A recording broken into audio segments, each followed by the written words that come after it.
Hello again. We're talking about the road to success.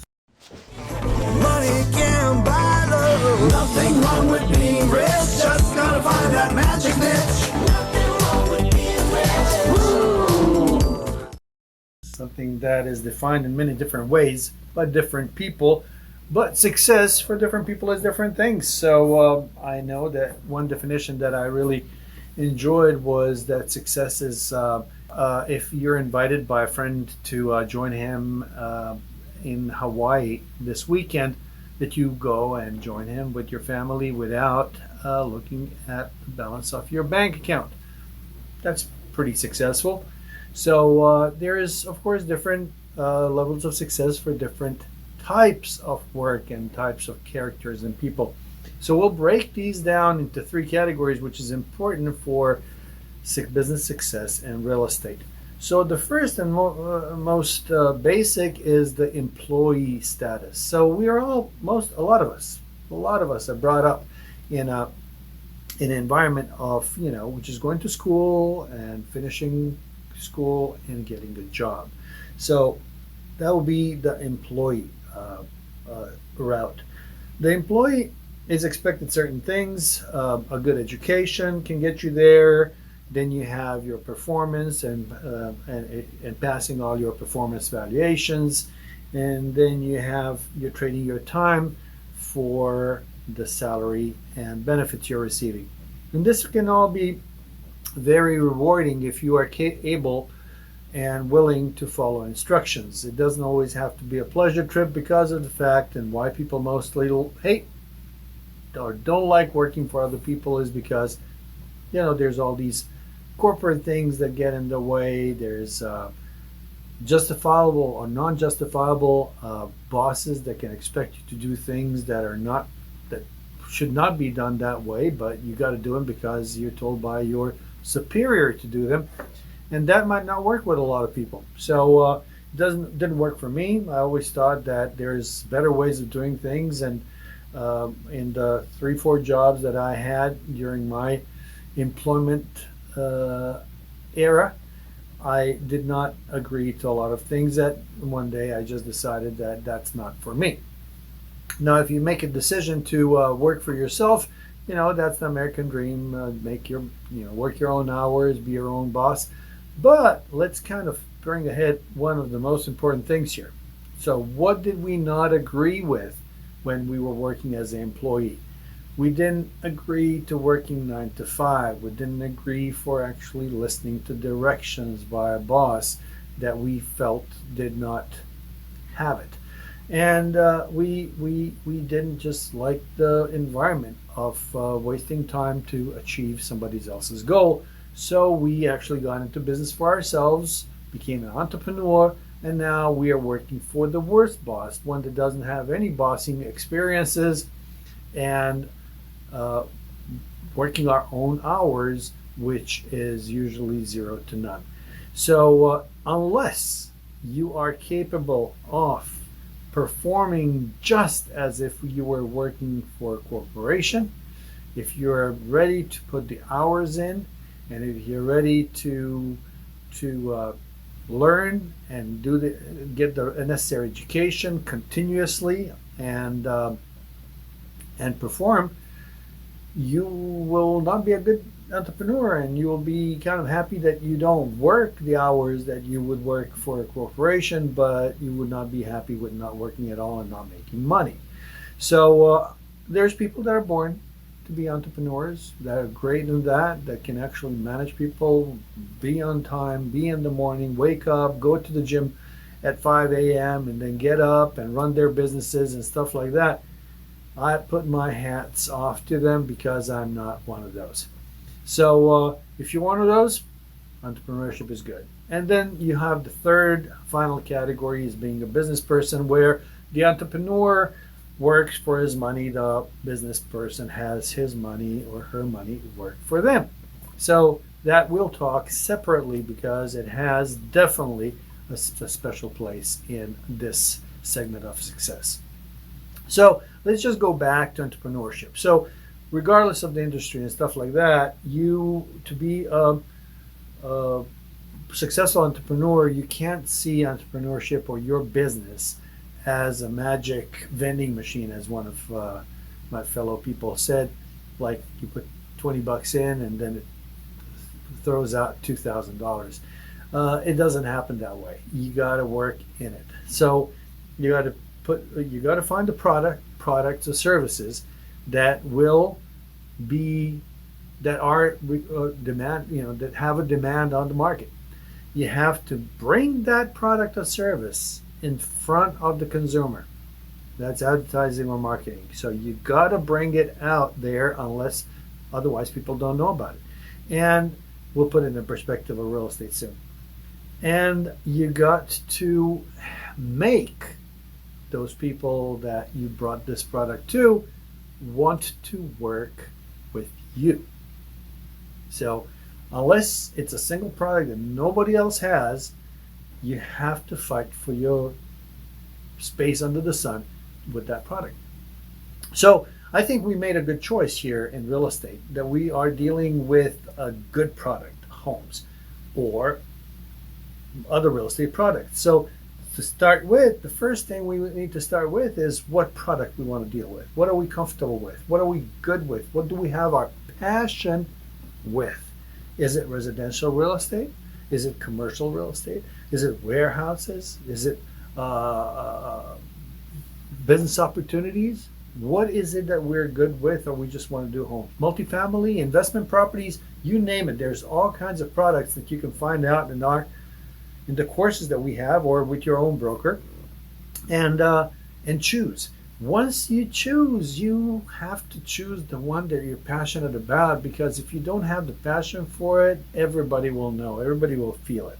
So whether it's commercial or whether it's residential, you got to choose that. Once you choose the product, now you got to choose the ways to advertise it, market it, and that is a whole new beast. And we'll cover it in special trainings, but that is actually those pillars of success, where you have different dozens of different marketing tools that you can use to bring your product to the market. So with the combination of the right ones that you select for yourself, you would be able to reach your market with your product. And then you got to find out how to make the people that you are standing in front of do business with you. That is like a key in being an agent or a broker or whatever you are. People buy from you or they don't. So I know, we're not comparing here car salespeople, but whether it be car salespeople or whether it be some kind of service out there, if there's a product I have to choose from and there's an option A, B, and C, I will buy the product from the person that I like the best. So person I want to do business with. So that will be one thing that we will be addressing heavily in this. And why is it important is because, no matter what kind of marketing program you look at, whether it's, training in real estate or training in selling of whatever XYZ item, all of those courses, all of those marketing pitches are same for everybody. And I disagree very much with that. I disagree that we're all the same. I could tell a dozen people that real estate is not for them. I can tell a dozen of people that whatever they're doing is not for them. Somebody sold them on the idea. They're kind of forcing them into being passionate, forcing themselves into being passionate about it. But the truth is, they are not, and it's see-through. People can feel it. So real estate is the same way. You gotta feel it. You gotta play along with what your passions are, and people will do business with you. However, as I said, when you look at all the marketing products that are they're targeting you as a realtor, they're not looking at particularly a single realtor with all his or her personality, strengths and weaknesses. They're looking at the global person, everybody out there. So when you look at those and become rich doing this and that, you it doesn't say that you can do that. It might give a formula where you could make large profits doing the things that they tell you. But the fact is that they do not address your personality, and that everything that they teach, you might not be able to apply. So, learning what works for you in this marketing part. So you got the houses. Even though you don't have it, you have to get the seller to give you a listing. You got to get a buyer to give you a chance to find them a house. That's personality stuff. And what makes you you? What makes you so special? And why would somebody want to work with you? Is only that you got to be yourself. And that's where we lose ourselves. We kind of want to be someone else because we learn these things from these hyper trainers that just kind of talk about how easy it is, how you can make money, and they give you this and that. Yeah, go get them. Bam, bam, boom. Doesn't work that way.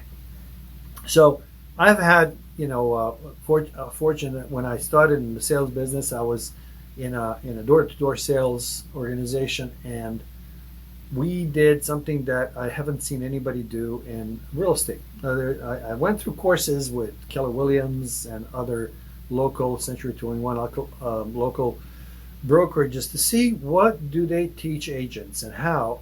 And I went through their programs and found out that, everybody's sitting in the same room, reading the same book, reading the same scripts. But the scripts resonate with some people and they don't with other people. But nobody actually came out and said, you know what, this script might not work for you. Let's try this script. So having that coaching, one-on-one personality coaching, is a huge difference. And that's what I want to apply. When I went into direct sales, we would get together every morning and talk about objections and what we did yesterday and what we could have done. And everybody would bring up their little sad stories. And we as a group would then try to solve those sad stories and make them good stories, so that when those things happen again to somebody who it didn't happen to yet, they would have the experience of dealing with it.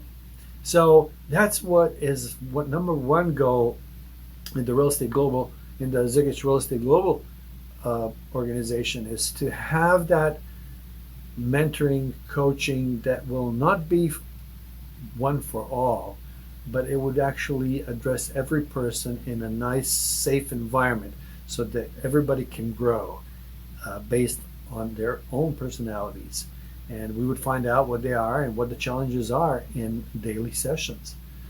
So that is as far as entrepreneurship. Then, if you were to take it a notch further, then you would find out that you can actually, for all this time that you're an entrepreneur, building your real estate business and doing it right and making sales, that there's a short-term and a long-term perspective on it. The short term would be one where you're doing sale by sale, and you just stack some money and you spend it, or make your life good and feed your family and invest possibly in something. And the other one is, and then at some point of time you stop working, and then you have that those investments, if you made any, work for you. Now, you do have to sell continuously to be able to do that. Otherwise, you're in a typical roller coaster. Now, I wouldn't be saying this if it wasn't typical and across the board, but you got the roller coaster that almost every salesperson is in, where we sell and we are on the high, and then we don't sell, and then we spend the money and max our credit cards, then we sell again, pay out the credit cards, have some money, and then over and over and over again. Now, if you're on that kind of a roller coaster and stop selling, the odds of you having any money left over are slim to none. So, planning throughout your successful sales career and making all those sales work for you in the future, carrying on the value, into the future when you do not want to be selling actively is a key. Or if you decide at any point of time to be part of a team of coaching and teaching people how to be successful based on what your experiences are and being paid for that throughout the course, that would be something that could be residual. Imagine if I were to offer you a deal where you don't have to pay me anything right now, but if I made you sell 8 deals a year, if you're in a smaller market, let's say 15, and for that coaching, for that skill that I handheld you and made you do that and taught you everything, you pay me a small percentage of every deal you did in the future. That, in my opinion, would be a good, attractive deal. If you were not in that situation prior to talking with me and you were not selling, I think it would be a great deal. If you were selling, you would need that service. But if you need help, and that help is there to make a comfortable living for a small percentage of all your future sales, that is some kind of a contract. So there you have opportunity to actually have a group of people you take care of and live off the residual income just because you made them successful. Now, if you don't make them successful and they don't sell, well, too bad, you didn't make any money. So I think it's a fair deal. So we'll talk about, different options of residual income, of pension planning, all those good business things that can happen beyond you being entrepreneur, salesperson, real estate guru. But we will address that in future series, and the first one will be how to advertise and market in real estate and how to do it successfully. Until then, stay chill.